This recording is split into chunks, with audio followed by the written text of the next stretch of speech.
Mais uma vez, bom dia a todos, a paz do Senhor Jesus Cristo.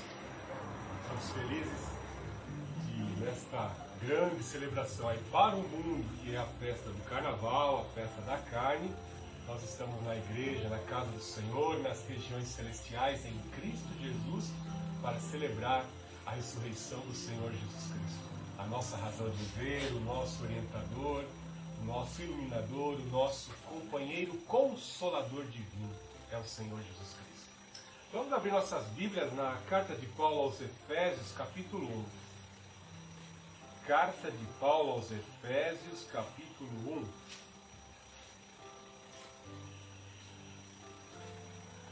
Carta de Paulo aos Efésios, capítulo 1. Abre os evangelhos, vai passar Mateus, Marcos, Lucas, João, Atos, Romanos, Coríntios, Gálatas, Efésios.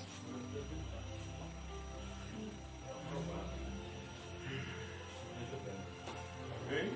Efésios capítulo 1, do verso 15 em diante, assim nos diz: Por isso também eu, tendo ouvido falar da fé do Senhor Jesus que há entre vós, e do vosso amor para com todos os santos, não cesso de dar graça por vós, lembrando-me de vós nas minhas orações, para que o Deus do nosso Senhor Jesus Cristo, o Pai da glória, vos dê espírito de sabedoria, de revelação, no pleno conhecimento dele, sendo iluminados os olhos do vosso coração, para que saibais qual é a esperança do chamado que ele vos fez, quais são as riquezas da glória da sua herança nos santos, o qual é a suprema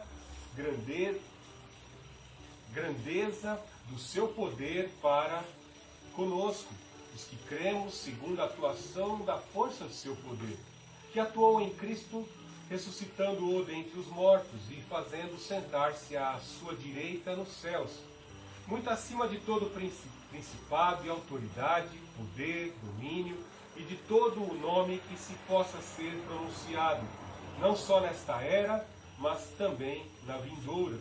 Também sujeitou todas as coisas debaixo dos seus pés, para que este seja cabeça sobre todas as coisas, e o deu à igreja, que é o seu corpo, a plenitude daquele que recebe, preenche tudo em todas as coisas. Oremos nesse momento. Deus Altíssimo, Deus de amor, Deus de poder, muito obrigado pela oportunidade e o privilégio, meu Deus, de pregar a Tua Palavra. Eu suplico, Pai Santo, como Paulo suplicou, intercedeu pela igreja de Éfeso, eu também clamo pela remanescente. Que toda sorte de bênção que provém daquele que é o Deus Altíssimo, que provém daquele que venceu este mundo, que concedeu o Espírito Divino, que essas preciosas e imensuráveis bênçãos recaiam sobre a Igreja de Cristo, a remanescente cristã Filadélfia. Abençoa o nosso viver, ilumina os nossos olhos, ilumina o entendimento, vai dissolvendo o cansaço da mente, o cansaço dos olhos. Ó Senhor Jesus, pelo Teu Espírito, torna a nossa consciência perceptiva à Tua Palavra, sensível ao Teu falar. Em nome do Senhor Jesus Cristo eu te clamo, em nome do Senhor Jesus Cristo, que os espíritos imundos contrários à pregação da palavra sejam repelidos e afugentados agora, em nome do Senhor Jesus Cristo. Abençoe a Tua igreja, Pai. Usa a minha vida e os meus sentidos. Eu os coloco à Tua inteira disposição para glorificar a Jesus Cristo, o Senhor. Glórias ao Pai, glórias ao Filho, glórias ao Santo Espírito. Amém. O que vemos nesta carta de Paulo aos Efésios é o apóstolo Paulo, o grande missionário, que tinha em si todos os ministérios, apóstolo, mestre, profeta, pastor e mestre. Ele tinha todos os ministérios, como está contido aí no capítulo 4 desta mesma epístola. Tinha praticamente todos os dons espirituais. Vemos um homem que atingiu o ápice das suas experiências com Deus, né? Como diz Hernandes Dias Lopes, lá na carta de Paulo aos Romanos, é como se Paulo chegasse ao pico Everest em altitude de elevação, de conhecimento teológico e espiritual. A carta de Paulo aos Efésios também não fica atrás no sentido de nos revelar acerca não só os mistérios que envolvem a ação, a obra de Deus através do plano de salvação, mas nos revelar a batalha espiritual e o que nós necessitamos agora como cristãos para travarmos essas batalhas espirituais. Não é à toa que, para revelar estratégias espirituais, como vivenciar uma vida cristã em obediência num mundo paganizado, dominado pelo diabo, há uma necessidade de clamor e de oração no poder do Espírito. Aqui no capítulo 1 ele faz uma oração neste poder. No capítulo 3, novamente, ele para a escrita da sua carta e clama novamente buscando esse poder. Para se entender que até para transcrever a letra, a carta, que haveria de ser circular na igreja, existia uma batalha espiritual. Note que até mesmo o pastor Fernando hoje, contando algo da intimidade, hoje tive um pesadelo muito pesado e eu senti a opressão do maligno e acordei hoje 3 horas da madrugada para estar repreendendo as ações do mal. Então vemos que para entregar a palavra, escrever a palavra, vivenciar o cristianismo, envolve uma batalha no plano espiritual. O pastor Fernando já falou muito aqui sobre batalha cultural. Nós vemos que as nossas instituições foram paganizadas. Existem órgãos, agentes que querem implantar, resgatar uma sociedade pagã, como era antes do cristianismo ter conquistado todo o Ocidente. Então o diabo levanta os seus agentes para novamente repaganizar o mundo. E nós, cristãos conservadores, estamos aqui firmes, pregando a palavra, resgatando os valores da família, os valores da palavra de Deus. Então existe uma batalha não somente no plano cultural, mas uma batalha também no plano espiritual. Você tem que entender que às vezes você está saindo na rua e às vezes você nem se dá conta, mas o herói anônimo está sempre sobre a sua vida. O Espírito Santo, e como diz o salmista, os santos anjos do Senhor acampam ao redor daqueles que o temem. Então, existe uma batalha espiritual e nós temos que estar preparados para isso.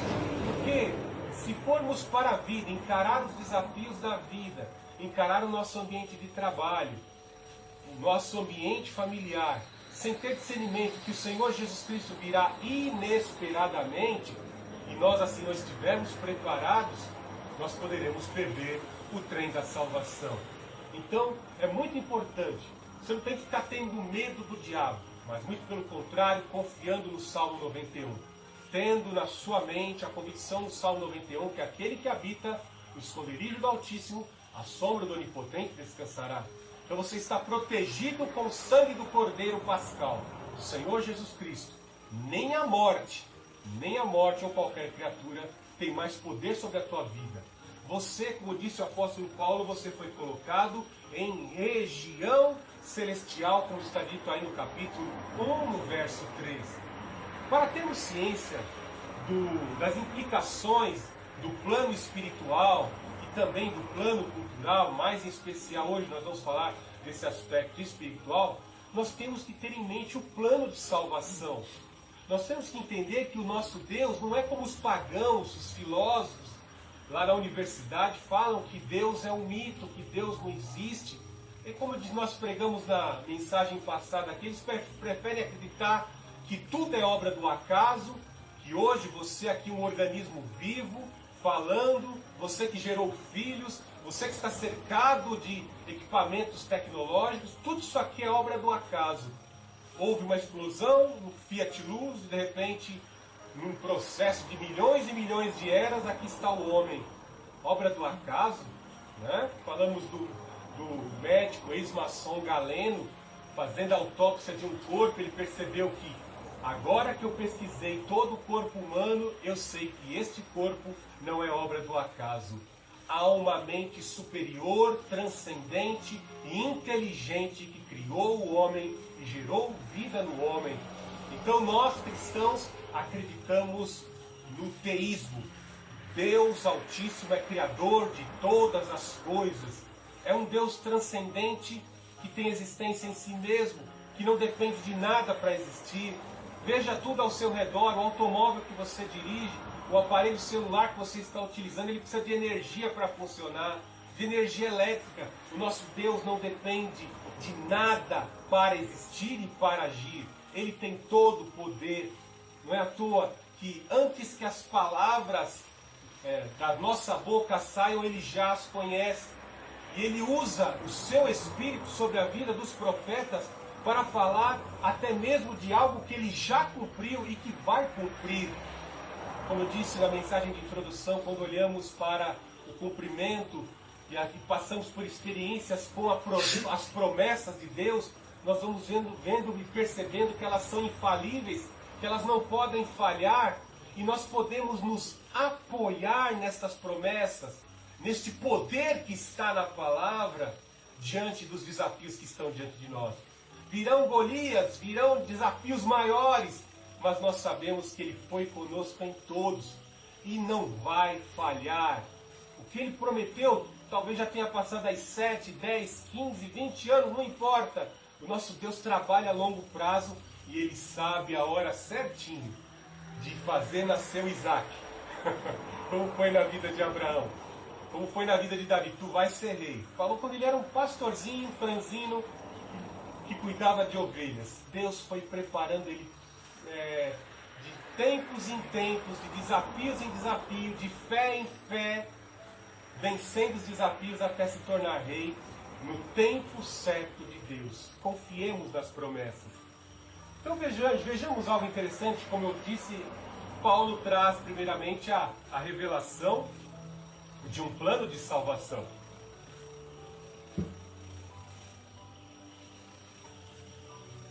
Ele traz a revelação de um plano de salvação, onde vemos a manifestação dos 3 personagens divinos da Trindade, assim realizarem papéis fundamentais.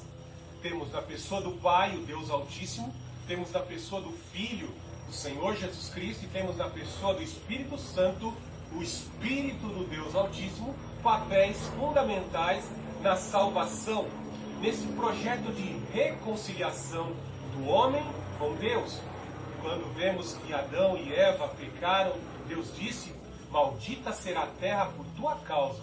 Pela irresponsabilidade de Adão, contraiu-se o mal em efeito dominó.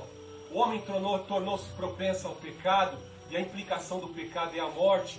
Então vemos que somente na promessa de alguém semelhante homem para acabar com o pecado.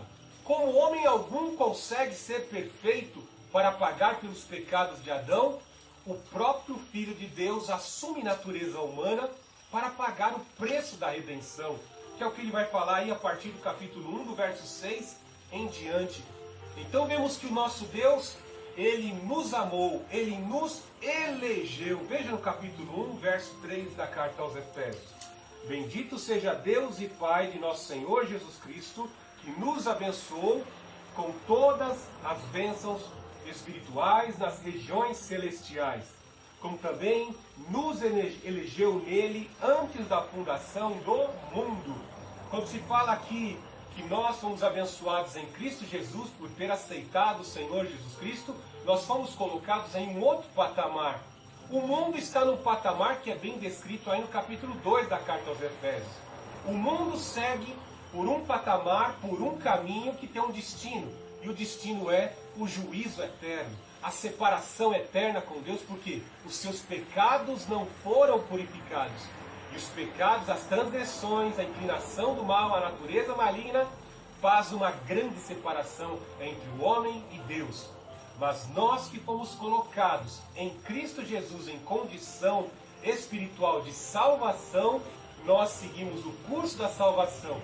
É como se toda a humanidade estivesse numa maratona, mas na cabeça desses maratonistas lá do mundo, eles estão esperando chegar a um objetivo melhor.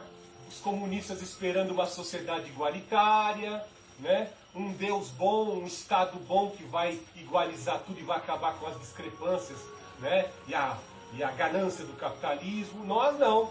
Nós já temos a sociedade perfeita. Quando Cristo, assim, a sua mensagem entrou pelos nossos ouvidos e disse: é chegado a vós o reino de Deus, nós já passamos a vivenciar esse reino. Ou seja, nós estamos correndo com a humanidade, mas nós já temos a coroa sobre a cabeça. Paulo, na carta aos Coríntios, diz que nós já temos sobre a nossa cabeça essa coroa de salvação. O Apocalipse de João fala: tome cuidado para que ninguém te tome a coroa, indicando que ela espiritualmente já está sobre a nossa cabeça. Nós já somos salvos. Então o que é as regiões celestiais? É a condição que adquirimos em Cristo Jesus. É o posicionamento que estamos em Cristo Jesus, num patamar mais elevado que o patamar desse mundo que segue o destino do juízo eterno, a separação eterna de Deus. Nós já estamos vivendo a eternidade com Cristo Jesus, que venceu a morte. Nesta correria da vida aí, muitos vão correr, vão expirar e vão dormir, vão viver, vão morrer eternamente no inferno uma vida, a morte eterna. Mas nós, até mesmo se nessa corrida a gente desfalecer, a gente já vai descansar e viver eternamente, porque nós vamos ressuscitar dentre os mortos na segunda vinda gloriosa do Senhor Jesus Cristo. Veja que ele fala algo tão interessante aqui, que vem comprovar, como eu falei, Deus é um ser perfeitamente bom, que governa todas as coisas, Ele é Espírito, Ele é incorpóreo, Ele é onisciente, onipresente, onipotente, eterno, imutável, Ele tem sentimentos, e como eu acabei de afirmar, Ele é onisciente, ou seja, nada pega a Deus de surpresa. Os acontecimentos vêm diante de nós e nós ficamos um tanto que preocupados, mas Deus não fica preocupado com nada, porque Ele tem todo o poder e Ele sabe tudo o que vai acontecer. As nossas ações, se somos salvos ou não, se nós vamos abrir mão da coroa que está sobre a nossa cabeça, o nosso Deus assim já sabe. Ciente de que cada um é o que sente, a quantidade de cabelos que tem na cabeça, os avanços da ciência que se multiplicariam, como o Espírito de Deus disse para o profeta Daniel, nós vemos que Ele elegeu, Ele nos elegeu. Então entendemos que num momento da eternidade, porque a eternidade não tem horas cronometradas, num momento da eternidade ele visualizou lá na frente a remanescente cristã Filadélfia. Ele visualizou o Messias, a irmã Vilma, ele visualizou a Dora, o pastor Fernando, ele nos visualizou e nos elegeu, porque ele sabia que todos nós assim teríamos propensão, aceitação do Senhor Jesus Cristo e da sua salvação. Você tem o livre-arbítrio para aceitar esse evangelho ou não. Então ele lá de antemão, ele nos escolheu de antemão porque ele sabe todas as coisas. Ele sabia que você estaria aqui nesta manhã. Então ele elege, ele escolhe. Deus escolhe até homens, vasos para o sofrimento, como foi o apóstolo Paulo, é vaso escolhido por mim para sofrer pela pregação do meu evangelho. Ananias ficou espantado de ver como Deus revelava que o Paulo, perseguidor da igreja, estava cego e que ele haveria de ministrar a cura sobre Paulo. E Deus revela: esse é vaso escolhido por mim para exposição do meu evangelho. Então Deus, ele elege. Veja que fala que antes da fundação do mundo, então vemos que antes do planeta Terra, da fauna, da flora serem criados, Deus já imaginava, ele num momento ali ele estabeleceu alguém em semelhança a ele. Como eu disse, Deus é Pai, Deus é Filho, e os três são um, os três estão de acordo, os três estão em harmonia. Ele vai criar uma criatura, como diz no hebraico, Elohim, façamos o homem a nossa imagem e semelhança. Elohim significa o plural majestático, o Pai, o Filho e o Espírito Santo, construindo o homem, que é um ser tricotômico também, dotado de corpo, de alma e de espírito, né? Então, antes da fundação do mundo, Deus já estabeleceu uma criatura para ser coroa da criação, sobre a fauna, sobre a flora. Somos nós que podemos pensar no abstrato, formar ideias e construir. O pastor Fernando ficou aqui tentando fazer a manutenção no despertador, né? Eu imaginei algo, imaginei soluções e ali comecei a tentar fazer manutenção no aparelho despertador, no relógio, né? também assim são os homens, os engenheiros que pensam abstratamente, fazem o projeto e constroem o carro. O nosso Deus, como grande inventor, ele constrói, ele traz a existência algo que não existia, ele traz a matéria à existência.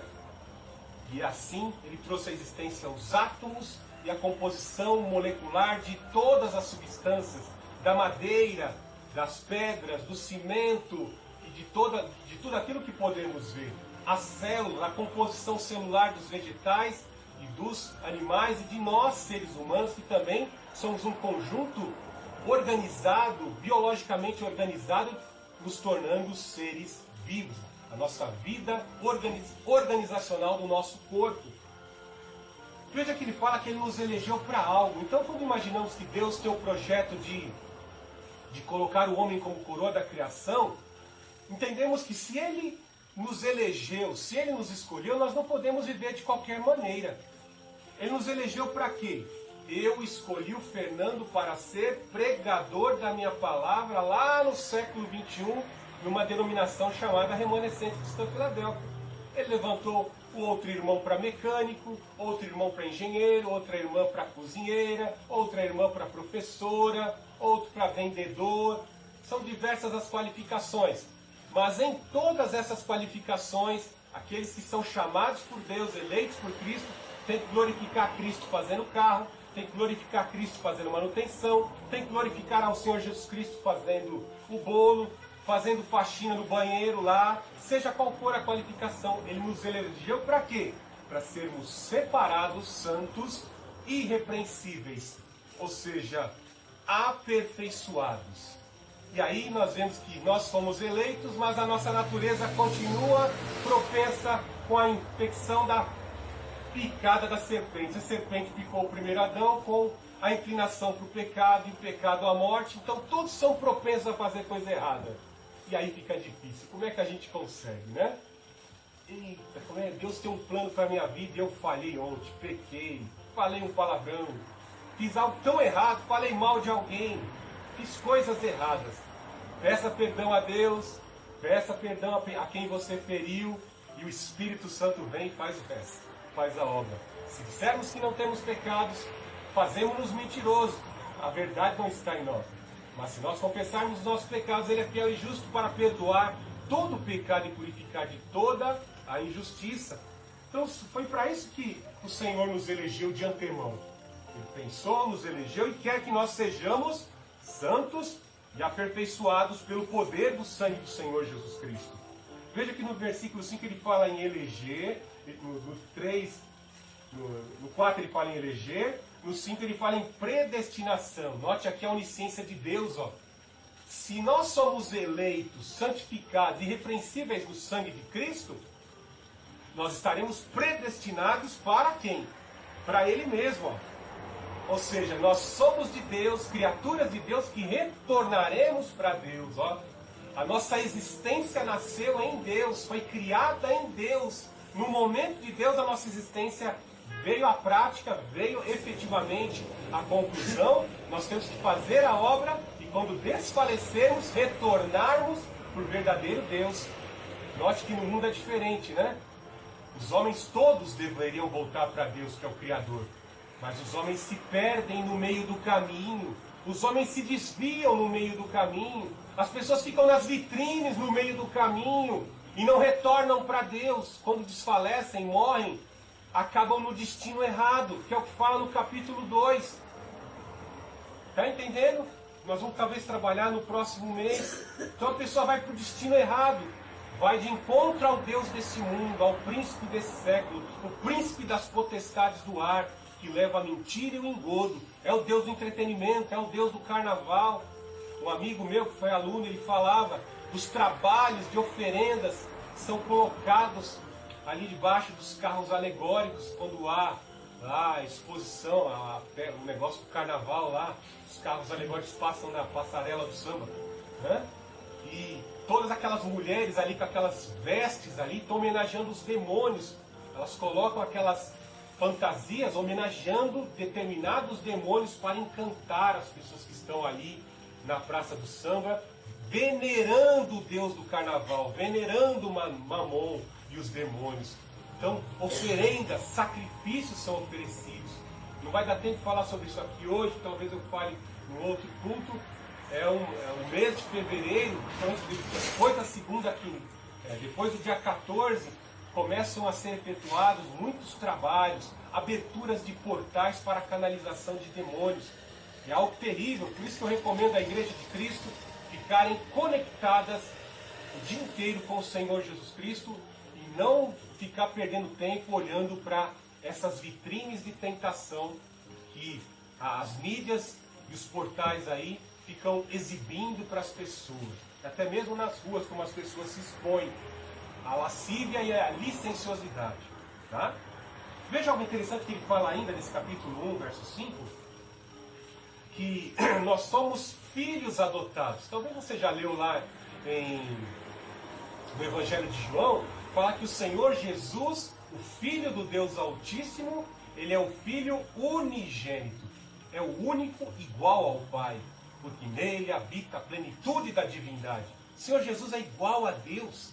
Todo o poder que há em Deus, há no corpo espiritual do Senhor Jesus Cristo. Ele disse que todo o poder me foi dado, na terra, no céu, embaixo da terra. Todo o poder, não é metade do poder. Então o Senhor Jesus, o Filho do Deus Altíssimo, é Deus. O Espírito de Deus é Deus, porque ele é onisciente e perscruta tudo que há na mente de Deus. Pedro disse, como pecaste ao Espírito da verdade, mentiste ao próprio Deus, chamando o Espírito de Deus. Então veja aqui, o Filho de Deus é unigênito, mas quando você se arrepende dos seus pecados e aceita o Senhor Jesus, você se torna filho por adoção. Mas a todos quanto receberam, deu-lhes o poder de serem feitos filhos de Deus. Você deixou de ser filho das trevas para ser agora filho da luz em Cristo Jesus, o Senhor. Somos filhos de Deus por adoção. Antes era filho das trevas, o pai era o diabo, o pai cruel. Jesus vai lá como um forte guerreiro e nos resgata. Veja no verso 6. Para louvor da glória da sua graça, que nos deu gratuitamente no amado. Veja agora o papel da segunda pessoa da Trindade, como eu disse, o Senhor Jesus Cristo. Nele habita corporalmente toda a plenitude da divindade. A única forma de acabar com o pecado efetivamente seria o próprio Deus assumir natureza humana. Ou seja, o Senhor Jesus Cristo, no seu processo de humilhação, de esvaziamento, sem deixar de ser Deus em nenhum momento, ele assume natureza humana, assumindo forma de servo, humilhando-se, sendo fiel até a morte e morte de cruz, ele efetua essa redenção. Ali na cruz do Calvário, o Senhor Jesus Cristo dá o seu último suspiro, está consumada. A obra de redenção foi consumada na cruz do Calvário. A obra de expiação, de cobertura dos nossos pecados, foi consumada na cruz do Calvário. Cuidado com mensagens que dizem aí que a obra foi efetuada no inferno. Isso é uma mentira do inferno. A obra de expiação dos nossos pecados, a remissão dos nossos pecados, foi efetuada na cruz do Calvário. Remissão significa absolvição. Expiação significa cobrir pecados por meio de pagamento de sangue. E no caso, o sangue do Filho do Deus Altíssimo que nos purifica de todo pecado. Sangue de touro e de bode não pode apagar pecado. Somente o sangue do Senhor Jesus Cristo. Trabalho, oferenda, dinheiro, isso não resolve. O que resolve é o sangue do Senhor Jesus para apagar pecados. Qual o preço do sangue de Cristo? É imensurável. Qual o valor agregado de Deus? Você pode dar valor, analisar e calcular o valor agregado de qualquer material aqui no mundo. Sua casa, o seu carro, mas o valor agregado de Deus é imensurável. Não existe calculadora para isso. Transcende a nossa capacidade mental. O valor do sangue de Cristo pelas nossas vidas. Por isso que Pedro disse, foi pago um alto preço para a salvação dos vossos pecados. E o valor de algo, e o sangue, que é um valor de alto preço para a purificação dos pecados, foi dado gratuitamente. Tem pessoas que, para vencer a vida e sair de um patamar para outro, às vezes vende, empresta até a mulher, vende dinheiro, paga preço altíssimo, faz coisas absurdas para poder receber algumas coisas nessa terra. Essa graça é de graça porque nós temos que pagar. Mas tem gente que ainda quer pagar o que Cristo já nos deu.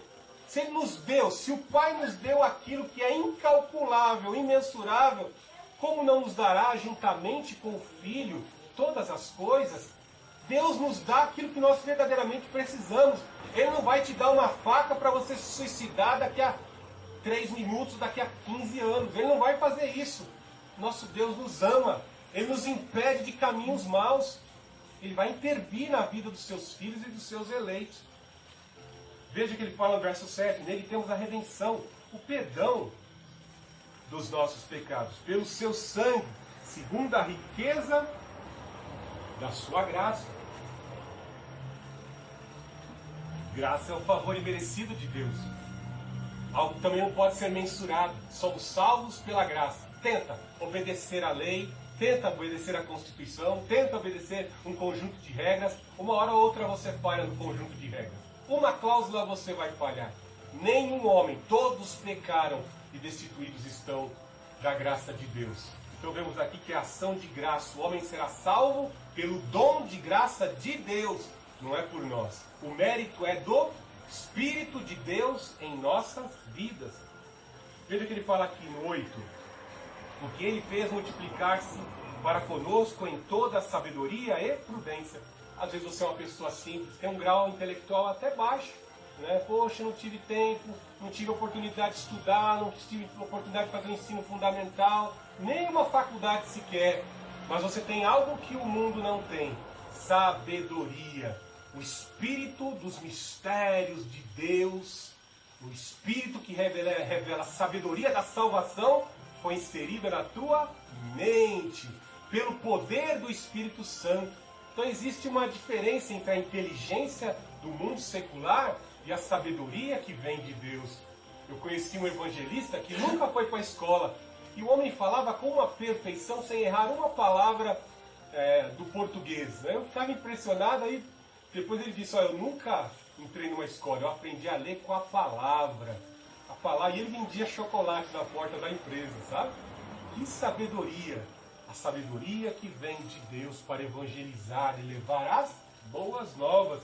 Por onde ele passava, ele vendia lá o chocolatinho dele, os docinhos dele, e pregava a palavra de Deus, né? Veja que ele fala aqui, no verso 8, o que ele fez multiplicar-se para conosco em toda sabedoria e prudência. No verso 9, e fez com que conhecêssemos o mistério da vontade segundo a sua boa determinação que nele propôs. Então vemos aqui que o mistério foi revelado em Cristo Jesus, o Senhor. Vemos que quando o primeiro homem pecou, Deus disse para Eva: você foi enganada pela serpente, mas a tua semente vai entrar em conflito com a semente da serpente e vai pisar a cabeça da serpente. Ou seja, já estava falando de um mistério que Eva a princípio não compreendeu.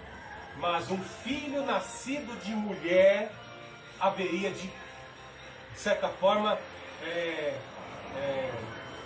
acabar, sanar com todas as implicações do mal que aquela serpente havia causado. Ou seja, um filho sanador, um filho que haveria de reparar o mal conflagrado sobre Eva e Adão, que foi a serpente. Para isso se manifestou o Filho de Deus na carne, para destruir e desfazer as obras do diabo. Então vemos a primeira revelação de um mistério lá atrás, né? Os homens ficavam: quem será esse filho de mulher que pisará a cabeça da serpente? E aí vemos Moisés produzindo, outro exemplo, produzindo ali, confeccionando os objetos do tabernáculo. Em cada um daqueles objetos existe uma simbologia que aponta para o Senhor Jesus Cristo. Veja depois em Hebreus capítulo 9, que o escritor fala que tudo aquilo era uma sombra de algo que o Senhor Jesus Cristo haveria de realizar e efetivar. Vemos o sumo sacerdote que entrava uma vez por ano, no dia da expiação, no dia de Yom Kippur, na presença do lugar santíssimo, ali dentro do lugar santíssimo, na presença dos santos dos santos. E o sumo sacerdote tipificava o Senhor Jesus Cristo. As ações, o sacrifício, os bodes expiatórios, tanto o bode emissário quanto o bode expiatório representava o Senhor Jesus, que pagou o preço dos nossos pecados, e é aquele que apaga os nossos pecados e joga no mar do esquecimento da pessoa do bode emissário. Veja no verso 10, para a dispensação da plenitude dos tempos, de fazer convergir em Cristo todas as coisas. Então veja que a obra de Cristo, ela não só está, nós somos a coroa da criação, é óbvio, e a intenção primordial do sacrifício do Senhor Jesus Cristo salvar a nós, seres humanos, que somos a sua imagem e semelhança. Mas como Paulo complementa lá na carta de Paulo aos Romanos, capítulo 8, Deus vai restaurar todas as coisas, porque nós aguardamos novos céus e nova terra. A natureza está gemendo, a natureza geme, ou seja, a natureza humana está gemendo num mundo corrompido, num mundo mau. Mas vemos que em Cristo Jesus as coisas convergirão nele. Na cruz de Cristo, a maldição foi aberto um caminho de escape para escapar, para salvar da maldição eterna. Não vai dar tempo nós falarmos de tudo. Vamos falar rapidamente da pessoa do Espírito Santo. Veja aqui do verso 12 em diante, vamos ver. Efésios 1:12. A fim de sermos para louvor da sua glória, nós, os que antes havíamos esperado em Cristo, nele também, vos tendo ouvido a palavra da verdade, o evangelho da vossa salvação, e nele também crido, fostes selados com o Espírito da promessa. Então, quando nós ouvimos o Evangelho produziu uma revolução dentro da nossa mente. Nos fez sentir nojo do pecado, nos fez sentir nojo de alguns hábitos que temos. Às vezes a pessoa tem o hábito de falar mal dos outros, tem o hábito de praticar certos pecados de imoralidade. O pecado começa a produzir uma reação química dentro da nossa mente, nós começamos a sentir nojo. E a presença do Espírito Santo da palavra nos faz sentir vergonha do Espírito, igualzinho Adão, né? Deus não ficou ali, né, como um ditador em cima de Adão quando ele estava em pecado, né, comendo o fruto. Deus sabia de tudo, e ao final da tarde o Altíssimo passa pelo jardim. Adão, Adão, estou te chamando, onde tu estás? Quando Deus vê o Adão lá atrás do mato, é porque o Adão estava com vergonha da santidade de Deus. O pecado proporciona vergonha.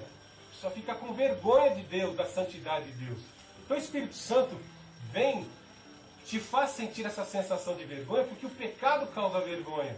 Mas ao mesmo tempo em que ele te faz sentir vergonha e nojo do pecado, ele vai te fazer você se aproximar desse Deus, fazendo você ver que eu merecia morrer pelo pecado que eu pratico, mas eu não vou morrer porque o Senhor Jesus já pagou o preço dos meus pecados na cruz do Calvário. Toda cédula, toda nota promissória de condenação contra a tua vida, que tinha data marcada com o diabo lá para destruir tua vida, foi rasgada na cruz do Calvário, quando você aceita o Senhor Jesus Cristo. Então veja que maravilhoso aí, né? Nós somos escolhidos para louvor da sua glória, né? Você vive louvando? Minha esposa aqui louva bastante, né? Ela vive cantando aqui, ela vive bastante devocional, acorda de manhã cantando, né? Então aqui nós somos escolhidos para isso, para o louvor, para andar em espírito e em verdade. O Senhor Jesus Cristo agora, na pessoa do Espírito Santo, o Paráclito de Deus, o Consolador, leva você a uma vida de adoração, de harmonia com Deus. Você vai andar em espírito e em verdade, em harmonia com a vontade de Deus. Se você se tornar sensível ao Espírito Santo, você vai cometer menos pecado. Você vai procurar andar em santidade. Né? E aí ele fala aqui, né? Nós que antes havíamos esperado em Cristo. Note até que os heróis da fé, né? Naquele período lá, sempre já pensavam que o Messias viria na época de Moisés. O Messias era Moisés? Talvez. Não era Moisés. Aí esperaram quando Elias veio. Elias deve ser o Messias. Não era. Então os heróis da fé aguardavam, obedecendo a lei de Moisés, a vinda de um Redentor. Quando nem havia a lei de Moisés, Jó dizia, o meu Redentor vive, ele vai me vindicar. Todo herói da fé, ele acreditava lá no passado, se eu obedecer à lei oral de Deus, se eu obedecer à lei de Moisés, eu serei ressuscitado dentre os mortos. Então já cria, o meu Senhor vai me vindicar, Ele vai me ressuscitar dentre os mortos, porque o meu Redentor vive. Jesus veio, e ó, com certeza, já estará conosco na ressurreição dos mortos, para vivermos eternamente com o Senhor. 1 Tessalonicenses 4, 16 e 17. Veja que algo de maravilhoso. Como eu disse, às vezes nós somos chamados para a salvação. Somos chamados para a salvação e no meio do percurso a gente para numa vitrine, né? Comete um pecado, para na vitrine e fica lá comendo um bolo que não pode comer, né? Ah, ninguém está vendo, dá tempo aqui eu comer um pouco desse recheio, só o recheio, só uma encostadinha de mão aqui, né? A pessoa fica ali pegando o pecado e o pecado vai contaminando, né? Para fazer a pessoa perder o tempo, para fazer a pessoa perder o alvo, né? Isso entristece o Espírito Santo. Mas quando você se reconcilia, o Espírito Santo te dá força, te revigora e você alcança o seu objetivo. Note que ele fala aí que você, no verso 13, nele também fostes selado. Quando você quer mandar uma carta para um destino, o que você faz? Você vai até a agência do correio, paga o selo é a garantia de que a correspondência vai chegar ao destino. Quando você aceita Jesus, o Espírito Santo é um selo de garantia, que é penhor, que é garantia de que você vai herdar a salvação eterna. E as promessas do Senhor, veja no verso 14, o que é a garantia da nossa herança, para a redenção da propriedade de Deus. Ó, isso é propriedade de Deus. Ou seja, lá o Altíssimo selou você com língua de fogo. Tem língua de fogo sobre a tua cabeça mostrando para o diabo, ó, esse aqui é pé para trás, hein? Esse é de oração. Esse é meu filho, que está em harmonia com o meu espírito. Tem coroa na cabeça dele, tem selo de fogo, língua de fogo na cabeça dele. Você não pode tocar, diabo. O diabo não pode tocar nos filhos de Deus. Isso é propriedade. Aí veja no verso... propriedade de Deus para louvor da sua glória. No verso 15, para a gente terminar. E por isso tendo ouvido falar da fé no Senhor Jesus que é entre vós e do vosso amor para com todos os santos, não cesso de dar graças por vós, lembrando-me de vós nas minhas orações. Lembramos aqui que este plano de salvação é muito importante. Note que Paulo começa a orar depois que ele entrega o plano de salvação. Não vai dar tempo a gente entrar, deixa para outro culto a gente falar da conclusão dessa oração. Mas em especial, Paulo começa a falar, ele começa a orar e clamar pelos Efésios depois que ele entrega o plano de salvação. Se você absorveu a importância do Pai, do Filho e do Espírito Santo no plano de salvação, que o nosso Deus elaborou um plano de salvação, que o Senhor Jesus pagou o preço do plano de salvação e que o Espírito Santo é a garantia para que você possa alcançar a salvação eterna, eu já vou me dar por muito satisfeito aqui. E assim como Paulo orou, clamou e intercedeu pelos Efésios, o pastor Fernando aqui vai orar e clamar para que você também permaneça essa palavra na sua mente, você jamais se esqueça desse texto fundamental para a salvação. Que o Trino Deus te amou, Ele te ama e quer te salvar. E Deus abençoe grandemente, em nome do Senhor Jesus.